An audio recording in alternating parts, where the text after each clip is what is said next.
The desert sun blazed down over a military testing ground in Nevada, painting the sand in shades of gold and steel. In the center of the base stood a silent giant, a massive M1 Abrams tank, its surface caked with dust, its engine dead. Around it, a team of young American engineers worked frantically, sweat dripping, frustration rising. The tank was supposed to roll out for a high-profile demonstration, the Army's newest upgraded model. But something had gone terribly wrong. No matter what they tried, the engine wouldn't start. Sensors glitched. Systems froze. Every test failed. The lead engineer, Captain Lewis, slammed his wrench onto the ground. "We've replaced everything. The starter, the power unit, the control software, and it's still dead." Behind him, a senior general watched silently. General Robert Mason, a man known for his iron discipline and few words. This was his project, his pride. And in 24 hours, the Secretary of Defense was arriving to see it in action. Failure wasn't an option. "Sir," one of the engineers said hesitantly, "we've run every diagnostic possible. This tank's just done." Mason's jaw tightened. "The Abrams never dies," he said coldly. "Find a way." Hours turned into night. The desert grew cold. The lights around the test site flickered in the wind. The engineers sat slumped against crates, exhausted. That's when one of the older sergeants muttered quietly, "You know who could fix this?" "Old Man Jackson." Lewis frowned. "Who?" "Sergeant William Wild Bill Jackson," the man said, half smiling. "He used to keep these beasts running in Iraq, when half the parts were missing and everything was sandlogged. The man could bring an Abrams back from the dead." Lewis snorted. "That guy retired 20 years ago." The sergeant shrugged. "So what? Nobody knows these tanks like he does." The next morning, when the general heard the name, he went silent for a moment, then picked up the phone. "Find him," Mason ordered. "Now." By evening, a rusty pickup truck rolled up to the base gate.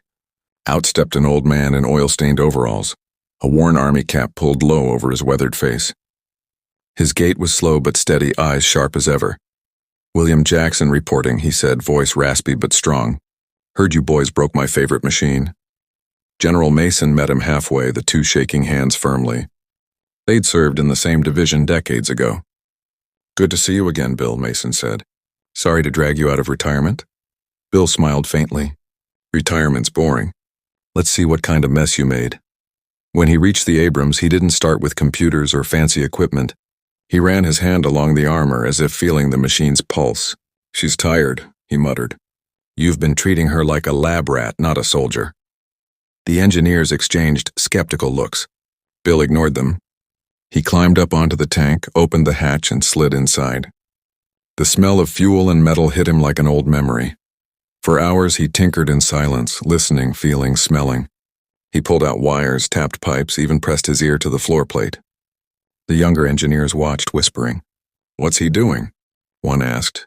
"He's listening," Mason said softly. Finally, Bill crawled out, wiping grease from his hands. "Your fancy new tech's choking her," he said. "You added a digital control unit that doesn't talk right to the old hydraulic starter. That's why she's dead. You made her too smart for her own good." Lewis frowned. "That's impossible. We ran full diagnostics." "Diagnostics don't tell you what a machine feels," Bill interrupted, his voice low and steady. "Sometimes she just needs to breathe old school." He disappeared into the storage shed and came back carrying a part, an old analog starter relay, long replaced in modern tanks. "You got one of these?" The engineers shook their heads. Bill grinned. "Good thing I keep souvenirs." He spent the next 2 hours on his back under the tank, sparks flying, humming softly as he worked. The old soldier's hands moved with confidence, memory guiding every twist and bolt. The engineers started handing him tools without being asked. Even Lewis stopped questioning and started learning. Finally, just before dawn, Bill stood up and dusted off his hands. "All right," he said. "Let's see if she still remembers me." He climbed into the commander's seat and flipped a few switches. The desert air went still. Everyone held their breath. Then came the deep, thunderous whump of ignition. The tank shuddered once, then roared to life, its engine growling like a waking beast. The ground trembled under its weight. Cheers erupted. Engineers high-fived, soldiers clapped. Even Mason cracked a smile. Bill leaned out of the hatch, smoke curling from the exhaust behind him. Told you, he said, patting the tank affectionately. She just needed an old voice to remind her who she is. When the Secretary of Defense arrived hours later, the Abrams performed flawlessly. It maneuvered, fired, and outpaced every other model. Reporters called it a miracle recovery, but those who were there knew it wasn't luck or engineering genius. It was something deeper. After the demonstration, Mason found Bill sitting by the tank sipping coffee from a metal mug. "You saved my career, old friend," the general said quietly. Bill chuckled. "Nah, I just talked to her the way we used to soldier. Mason looked at him thoughtfully. "You ever think about coming back?" Bill shook his head. "My time's done. But maybe you tell those engineers of yours something." "What's that?" He smiled. "Machines like this, they're more than bolts and wires. You gotta respect their soul. Treat her like a comrade, not a project." When Bill left the base later that day, he didn't ask for payment.